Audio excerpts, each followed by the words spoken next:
انسان دنیا میں آتا ہے، شعور کی آنکھ کھولتا ہے، اللہ تبارک و تعالیٰ نے اس کے ساتھ روحانی اقدار بھی رکھی ہوتی ہیں اور اس کے نفس میں خواہشات بھی رکھی ہوتی ہیں۔ حکم اسے یہ دیا گیا ہے کہ یہ اپنی نفسانی خواہشات کو تھوڑا سا کنٹرول کرے۔ جو آدمی بالکل یہ سمجھے کہ میں نے اپنی ہر خواہش کو پورا کرنا ہے، کسی چیز کا لحاظ نہیں کرنا، تو قرآن مجید نے ایسے لوگوں کے بارے میں کہا کہ اولئک کالانعام بل ہم اضل، فرمایا یہ جانور ہیں بلکہ جانوروں سے بھی آگے چلے گئے۔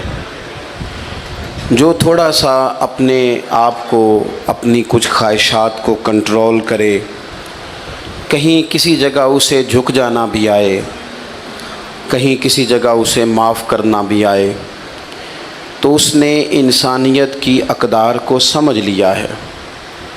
اس کے اندر کچھ نہ کچھ اخلاقی قدریں موجود ہیں۔ ہمارے جتنے بھی جھگڑے ہیں دنیا میں، اب یہ ہمارے جھگڑے اللہ رسول کے لیے تو نہیں رہ گئے، جن کے بارے میں بار بار قرآن پاک نے ہمیں کہا تھا ان سے دوستی نہ کرنا، محبت کے پیغام نہ بھیجنا، ان کی تو تعریفیں صبح شام ہوتی ہیں۔ ہمارا عام طبقہ بھی اور حکمران طبقہ بھی مثال ہی جب دیتا ہے وہ کفر کی، مشرک کی، یہودی عیسائی کی مثال دیتا ہے۔ اور میں کئی دفعہ دوستوں سے کہا کرتا ہوں عذرائے محبت، میں کہتا ہوں سائی ماڑا ہونا، بیچارہ کوئی مزدوری کرتا ہو۔ آپ کی توجہ ہے میری بات پر دوستوں کی؟ اللہ آپ کو مہنگے مہنگے موبائل دے، ویسے کبھی کبھی جیب میں بھی رکھنا چاہیے۔ مطلب جس نے بنایا تھا اس نے کیا کہا تھا کہ ہر وقت ہاتھ میں پکڑے رکھنا، کبھی کبھی صحیح چلیں، جو بنا رہے ہیں ان کو میں منع نہیں کرتا، وہ بنائیں کسی چیز کو اگر محفوظ کرنا چاہ رہے ہیں، لیکن باقی لوگ تو میری بات پر توجہ کریں نا۔ وہ میسیجز کا جواب ذرا 20 منٹ کے بعد دے لیجئے گا۔ اور بھی غم ہیں زمانے میں محبت کے سوا، اور بھی کچھ چیزیں قابل، چونکہ اپنی بات نہیں نہ کر رہا، اللہ رسول کی کر رہا ہوں، تو آپ تھوڑی دیر مجھے موقع دیں تاکہ 2-4 باتیں آپ سے عرض کر لوں۔ تو عیسائی ماڑا ہو نا، غریب آدمی ہو بیچارہ، تو اس کے بارے میں لوگ مسئلہ پوچھ لیتے ہیں، کہتے ہیں پیر صاحب دسو سانیہ نہ روٹی کھانی جائز ہے؟ تو میں نے کہا اگر مشرک کے نجس ہونے کی بات کرتے ہو تو ایدے نال بھی نجائز ہے، تے امریکہ دا صدر ہوئے تے تاں بھی نجائز ہے۔ اب یہ کیا بات ہوئی کہ جب کوئی بہت بڑا آدمی آ کے بیٹھ جائے اور ساری اس کے سامنے کابینہ بیٹھی ہو تو پھر کوئی شرعی مسئلہ پوچھے ہی نہ، اور اگر کوئی غریب آدمی سامنے آ جائے، مشرک نجس ہے تو وہ ہر ایک ہی نجس ہے۔ تو جن کے بارے میں تو رویے میں سختی رکھنے کا کہا گیا تھا، وہاں تو ہم نے بنا لی نرمی، اور جہاں ہمیں کہا گیا تھا نا درگزر کر دینا، رحماء بینہم، معاف کرنا، ذات کو بت نہ بنانا، اپنے نفس کی خواہش کو آگے نہ رکھنا، وہاں ہم نے زندگی مشکل کر لی ہے۔ چھوٹا خاندان ہو، بڑا خاندان ہو، غریب خاندان ہو، امیر خاندان ہو، آپ کسی خاندان کی پوری لڑائیاں ساری نچوڑیں تو اس کے اندر سے صرف ایک بات ٹپکے گی کہ میں نے نہ پوچھا نہیں، مجھے انہوں نے بڑا نہیں مانا۔ زیادہ سے زیادہ ذات کا رٹا، اس سے زیادہ کچھ بھی نہیں۔ سارے دوستوں کی، گہرے دوستوں کی جب رقابتیں ہوتی ہیں تو آپ سارا نچوڑ لیں اس کو، تو بیچ میں صرف اتنا نکلے گا کہ فلاں مقام پہ فلاں کو پروٹوکول نہیں دے سکے۔ جو پروٹوکول مانگتے ہیں وہ اپنے نہیں ہوتے، جو پروٹوکول مانگتے ہیں ان کے رشتے مخلصانہ نہیں ہوتے۔ میرے رب نے قرآن مجید میں اپنے بندوں کی شان بیان کی، فرمایا وہ پتہ زندگی کیسے گزارتے ہیں، وَعِبَادُ الرَّحْمَنِ الَّذِينَ يَمْشُونَ عَلَى الْأَرْضِ هَوْنًا، فرمایا رحمان کے بندے زمین پر عاجزی کے ساتھ چلتے ہیں، ان کا لہجہ نہیں پروٹوکول والا، انداز نہیں ان کا ہٹو بچو والا، جھکے جھکے چلتے ہیں۔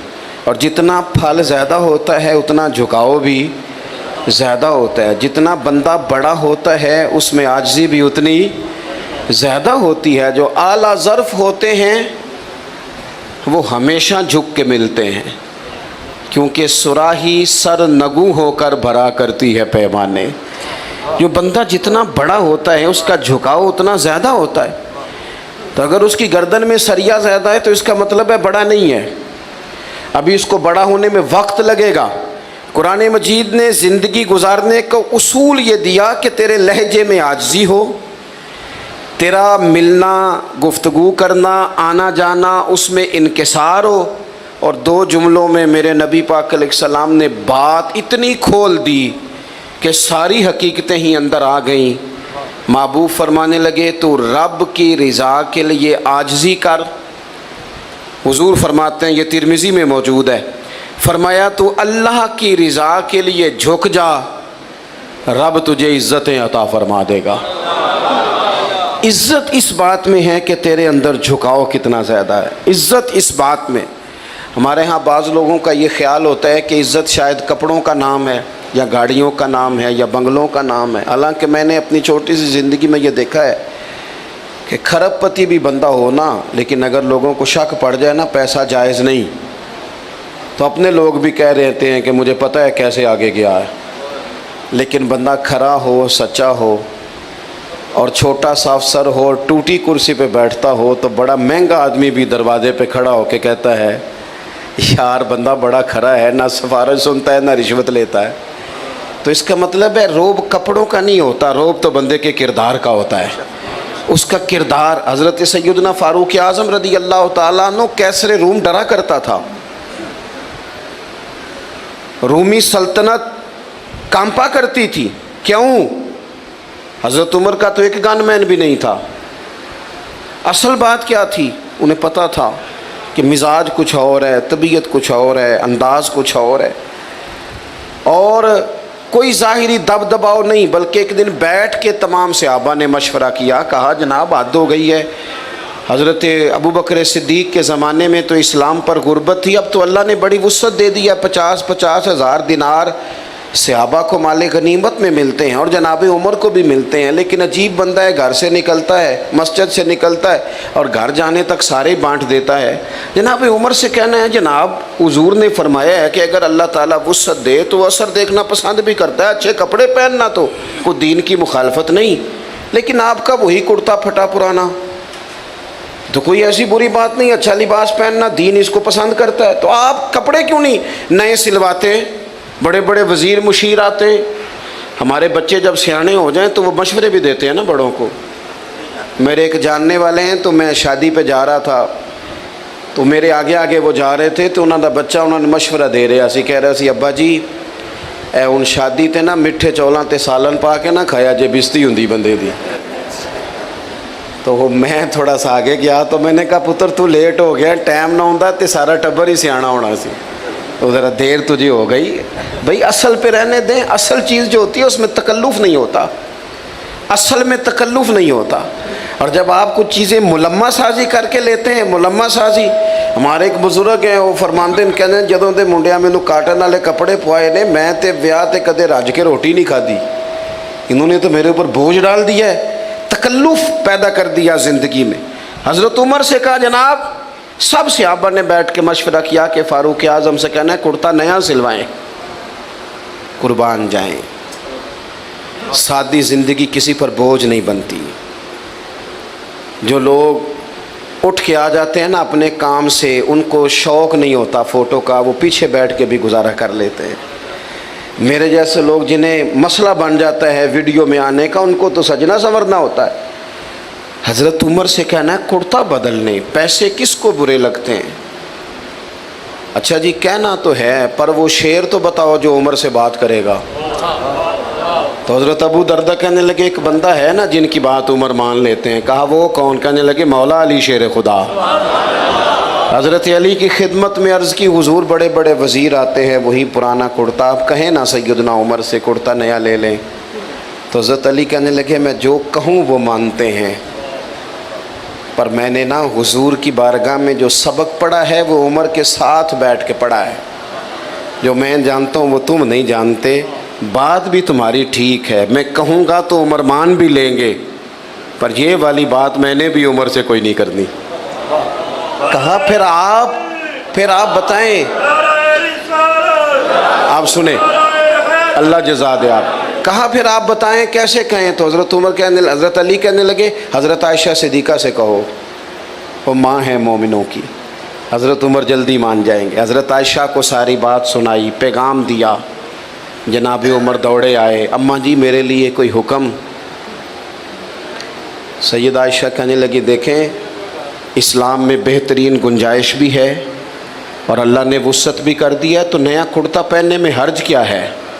آپ کا بیٹا پہنتا ہے، باقی صحابہ لیتے ہیں، تو آپ کا وہی پیوند لگا کرتا اسی سے خطبہ دیتے ہیں، عید پڑھانے جاتے ہیں تو ننگے پیر چلے جاتے ہیں، اور رستے میں بچوں کو کھڑا کر کر کے کہتے ہیں دعا کرنا رب عمر کو معاف کر دے، کھڑا کر کر کے کہتے ہیں ولی من خاف مقام ربہ جنتان۔ تو نئے کرتے میں حرج کیا ہے؟ تو حضرت عمر کہنے لگے اماں جی کوئی حرج نہیں، میرے پاس گنجائش بھی ہے، آپ کا حکم آ گیا میں شام کو لے لوں گا نیا کرتا، پر ایک بات کر لوں؟ کہا آپ کر لیں۔ تو حضرت عمر رو پڑے، فرمانے لگے یہ جو کرتا پہنا ہے نا حضور کے سامنے بھی اسی کرتے میں جایا کرتا تھا۔ ابو بکر صدیق جب مجھے مشورے کے لیے بلاتے تھے نا تو اسی طرح ہم لوگ بس اسی کسے دے کچھ نہیں جے لگ دے، نہ کوئی ساڈا دردی، اسی طرح بس باتیں ہوتی تھیں۔ اور اماں جی ابھی نا میرے پورے ملک میں غربت ختم نہیں ہوئی، ابھی سب کو نئے کرتے نہیں ملے، حکم کا میں پابند ہوں شام کو لے لوں گا، لیکن اگر مجھے اجازت دے دی جائے کہ میں اسی طرح رہوں جو مجھے حضور نے جس جگہ چھوڑا تھا تو میری ذرا دل کو تسلی ہوگی، میں تکلفات والی زندگی اختیار نہیں کرنا چاہتا۔ حضرت عائشہ نے سنا تو چپ کر گئیں۔ جناب عمر کہتے ہیں دیر کے بعد اگر آواز آئی تو بس ان کے رونے کی آئی، فرمانے لگی جو صحابہ نے کہا تھا وہ بھی ٹھیک ہے، پر عمر جو آپ کہہ رہے ہیں وہ تو بالکل ہی ٹھیک ہے۔ دوستو الجھاؤ نہیں، جھگڑا نہیں، ذات کا پروٹوکول نہیں، خدا را مصیبت بن جاتی ہے سسر کو جب داماد کا فون آتا ہے کہ میں آ رہا ہوں۔ میں ان غریبوں کو بھی جانتا ہوں جو ادھار قرضہ لے کے پروٹوکول کا بندوبست کرتے ہیں۔ ہماری طبیعتیں لوگوں کے لیے مصیبت بن گئی ہیں، ہمارا مزاج حاوی ہو گیا ہے۔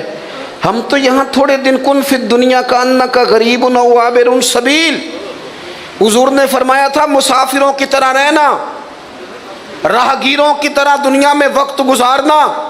کبھی دیکھا ہے آپ نے ایئرپورٹ پہ آپ سب سے پہلے بھی بولڈنگ کرا کے چلے جائیں ویٹنگ روم میں، اور سب سے پہلے بھی بیگ آپ رکھ دیں، لیکن اگر کوئی بندہ آ جائے نا اپنی آپ کی جگہ پہ بیٹھ جائے تو آپ جھگڑا نہیں کرتے، کیوں؟ آپ کو پتہ ہے میں مسافر ہوں، فلائٹ آئی اور میں گیا۔ کبھی دیکھا ہے ریلوے اسٹیشن پہ لوگ کہتے ہیں یہ جگہ میں نے خریدنی ہے، یہاں روز کھڑے ہونا پڑتا ہے، پتہ ہے میں مسافر ہوں، ٹرین آئی اور میں بس اسٹاپ پہ لوگ زمینیں نہیں خریدتے، جھگڑے نہیں بناتے، کیونکہ انہیں پتہ ہے کہ گاڑی آئی اور میں، اور درویش نے کہا تھا جتن جتن تے ہر کوئی کھیڑے، اوے کدے ہارن بھی کھیڑ فقیرہ، جتن دا مل کوڈی پیندا ہی ہارن دا مل ہیرا۔ کبھی بندہ ہارنا بھی سیکھ جائے، 2 قدم پیچھے بھی ہٹے، کبھی وہ کہے میں کوئی نہیں باقی سارے ہیں، یہ والی بھی تو کبھی زندگی ہونی چاہیے۔ فرمایا رحمان کے بندے عاجزی سے چلتے ہیں، وَإِذَا خَاطَبَهُمُ الْجَاهِلُونَ قَالُوا سَلَامًا، اور اگر کوئی ان سے الجھنا چاہے، بحث کرنا چاہے، لڑائی کرنا چاہے، تو رب کے بندوں کی شان یہ ہے کہ وَإِذَا خَاطَبَهُمُ الْجَاهِلُونَ قَالُوا سَلَامًا، اگر جاہل ان سے جھگڑا کریں تو وہ سلام کر کے گزر جاتے ہیں۔ ہر بندے سے الجھ جانا، ہر بندے سے ہی بحث کرنا، ہر جگہ ہی اپنا مزاج اس طرح کا بنا لینا کہ جو میں کہتا ہوں وہی قبول کرو، ہر جگہ۔ وہ عارف رومی فرماتے ہیں ایک دن نا مثال دیتے ہیں سمجھانے کے لیے، کہتے ہیں ایک دن گدھے اور گھوڑے کی بحث ہو گئی تھی۔ کس کی جی؟ گھوڑا کہتا تھا آسمان کا رنگ نیلا ہے، گدھا کہتا تھا نہیں کالا ہے۔ کئی گھنٹے بحث ہوتی رہی، بالآخر رزلٹ یہ نکلا کہ شیر کے پاس فیصلہ لے جاتے ہیں، جنگل کا بادشاہ ہے، شیر کے پاس فیصلہ گیا تو گھوڑے نے جاتے ہی پوچھا بادشاہ سلامت، آسمان کا رنگ کیا ہے؟ اس نے کہا بھائی تو صاف سی بات ہے نیلا رنگ ہے. تو کہنے لگے میں کہتا ہوں نیلا ہے اور یہ گدھا کہتا ہے کالا ہے اور صبح سے میرے ساتھ بحث کر رہا ہے. کہنے لگے کتنے گھنٹے بحث ہوئی؟ انہوں نے کہا جی سارا دن ہوتی رہی. تو شیر کہنے لگا گھوڑے کی بات بھی درست ہے اور گھوڑے کو عمر قید کی سزا بھی ہے. گھوڑا کہنے لگا بات بھی میری ٹھیک ہے اور مجھے عمر قید کی سزا مانا. کہنے لگا بات اس بات پر سزا نہیں کہ تمہاری بات غلط ہے یا ٹھیک ہے، سزا اس بات پہ ہے کہ تم نے گدھے سے ہی بحث شروع کر دی ہے. میرا دماغ نہیں کام کرتا، کس سے بحث کر رہے ہو تم؟ کس سے؟ اور جس ملک میں اور آپ رہتے ہیں یہاں تو لوگوں کو جو کام آتا ہے وہ بحث کرنے کا ہے. ہمارے چونکہ چینل زیادہ ہیں خبریں تھوڑی ہیں، تو 4 لوگ رات کو مختلف پارٹیوں کے بٹھائے جاتے ہیں تاکہ قوم کو پوری طرح تقسیم کیا جائے.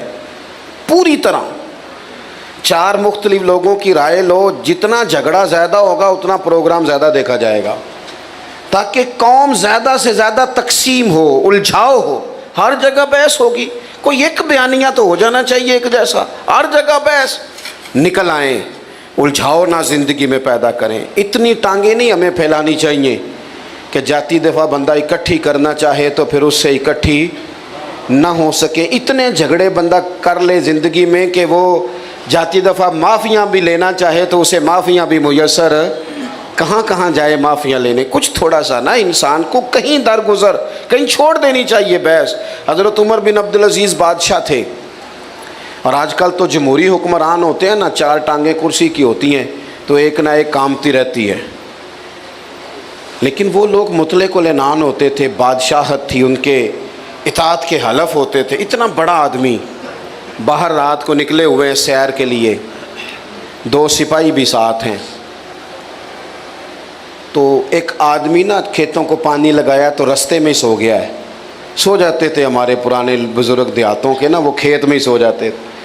تو حضرت رات کو لوگوں کی خبر گیری کو نکلے. حضرت عمر بن عبدالعزیز 39 سال عمر پائی ہے انہوں نے. 10 سپارے بھی روز پڑھتے تھے قرآن پاک کے، 2-3 ہزار بار درود شریف بھی پڑھتے تھے، 5 سپارے قرآن پاک روز پڑھتے تھے، 10,000 تک درود شریف جاتا تھا. قوم کا خیال بھی رکھتے تھے اور خزانے سے تنخواہ نہیں لیتے تھے، ٹوپیاں سی کے گزارا کرتے تھے. عمر کتنی پائی؟ 39 سال. ہمارا 30 سال کا بچہ بھی کوئی ارادہ ہی نہیں کرتا کرنا کیا ہے. 40 پورے نہیں ہوئے دنیا بھی چھوڑ گئے. ہم تو پروگرام ہی نہیں بناتے، ساری زندگی عام دام برسرے مطلب گزر رہے تھے. تو اس زمانے میں لوگ لکڑی کے جوتے پہنتے تھے، بزرگ سوئے ہوئے تھے. حضرت عمر بن عبدالعزیز کا پیر بابا جی کے پیر پہ آ گیا. جب اچانک ٹکر ہوتی ہے تو ایک مخصوص جملہ ساری دنیا ہی بولتی ہے کہ اندھے ہو، سب یہی لفظ بولتے ہیں. تو اس بزرگ نے بھی یہی جملے کے کہا حل انتم الاعمی، کیا آپ اندھے ہیں؟ اب کسی جگہ پہ اگر آپ نے الجھاؤ پیدا کرنا ہے کہ وہ مجھے کہہ دیا، تو میں نے جانتا ہی نہیں، تینوں میرا پتہ ہی نہیں، تو پنڈوں آ کے پوچھی سڑک تو تینوں بندہ گھر چھڈ کے آئے گا. او پئیاں دس دیاں قبراں جنہاں تے پھل پئے، ادھروں کوئی بھی نہیں آمدا تے ادھروں لکھاں گئے. کہا جناب پیر پہ پیر آیا تو آپ اندھے ہیں؟ اب یہاں تو بندہ جناب اڑ جائے کہ مجھے کہہ دیا، اور یہاں پھر معاف کر جائے. حضرت عمر بن عبدالعزیز بس یہی موقع ہوتا ہے، فوراً ہنس پڑے اور ہنس کے کہنے لگے نہیں مجھے نظر آتا ہے. بس سوال کا جواب ہو گیا. وہ جو کیتلی ہوتی ہے وہ چائے سے ہمیشہ زیادہ گرم ہوتی ہے. وہ جو 7 گن مین تھے نا انہوں نے تلواریں نکال لیں. اور تمہیں کیا ہوا؟ کہنے لگے اس نے گستاخی کی ہے، گردن اڑائیں گے. اب فرمانے لگے بابے نے تو کوئی گستاخی نہیں کہا. حضور آپ کو اندھا کہا ہے. اس لیے شیخ سعدی فرمایا کرتے تھے لکڑی کو گھن کھا جاتی ہے اور بڑے لوگوں کو خوشامد کھا جاتی ہے. خوشامدیوں سے کبھی مشورہ نہیں لینا چاہیے، غیر جانبدار آدمی سے رائے لے. حضرت عمر بن عبدالعزیز سے کہنے لگا آپ اندھے ہیں؟ فرمایا نہیں نظر آتا ہے. وہ جو 7 گن مین تھے کہنے لگے حضور اس نے گستاخی کی ہے، اس کو قتل کرنا ہے. تو حضرت عمر بن عبدالعزیز فرمانے لگے بابا تم سے باتیں کر رہا تھا مجھ سے کر رہا تھا؟ کہا حضور باتیں تو آپ سے ہی ہو رہی. تو فرمانے لگے نادانو، انہوں نے تو ایک سوال پوچھا ہے کہ آپ اندھے تو نہیں، تو میں نے جواب دے دیا نہیں مجھے نظر آتا ہے، اس میں لڑائی والی کون سی بات ہے، تو بات ختم ہو گئی۔ تو زندگی میں الجھاؤ نہیں پیدا کرنا۔ اور آخری بات یہ کہ والذین یبیتون لربہم سجدا وقیاما، دن اس طرح گزاریں کہ عاجزی سے، اور رب کہتا ہے رات میرے بندوں کی سجدے میں گزرتی ہے یا قیام میں گزرتی ہے۔ ڈپریشن کے، ٹینشن کے، ذہنی دباؤ کے مریض تیزی سے بڑھ رہے ہیں ملک میں، اور بڑے بڑے مہنگے جا کے وہ موٹیویشنل اسپیکر سے سبق پڑھتے ہیں، وہ کہتا ہے مراقبہ کرو، یہ کرو، وہ کرو۔ اسلام سبق دیتا ہے کہ تھوڑی دیر رات مصلی پہ بیٹھو، اور میرے نبی پاک علیہ السلام نے فرمایا اپنے دکھ دنیا داروں کو نہ بتانا، تمہیں رسوا کر دیں گے، سیٹھوں نوابوں کو نہ بتانا، پریشان ہو جاؤ گے۔ فرمایا اپنے دکھ اپنے رب کو بتانا، جلدی کرے یا دیر سے کرے اللہ تمہیں سب لوگوں سے بے نیاز کر دے گا۔ جس طرح آپ کے موبائل کو چارجر کی ضرورت ہے، اسی طرح روح اور دل کو مصلی کی ضرورت ہے۔ اپنی عبادت میں کبھی کمی نہ کریں، یہ بند کر کے موبائل 5 منٹ بیٹھے لمبی لمبی دعائیں مانگیں۔ کافر ساری رات بدر کی صفیں سیدھی کراتے رہے، اور اللہ کے رسول ساری رات مصلی پہ بیٹھے رہے، ساری رات حضور نے دعا مانگی۔ حضرت صدیق کہتے ہیں ساری رات رب کو منایا، تو صبح پھر پیغام آ گیا وَلَقَدْ نَصَرَكُمُ اللَّهُ بِبَدْرٍ وَأَنْتُمْ أَذِلَّةٌ، فرمایا یہ جو تمہیں کامیابی ملی ہے یہ رب کی مدد کی وجہ سے ملی ہے۔ اللہ جائے تو ساری چیزیں ٹھیک ہو جاتی ہیں، اور اگر مدد الہی نہ ہو تو انسان پیچھے رہ جاتا ہے۔ اللہ تعالی ہم سب کو عمل کی توفیق عطا فرمائے۔ آخر دعوانا ان الحمد للہ رب العالمین۔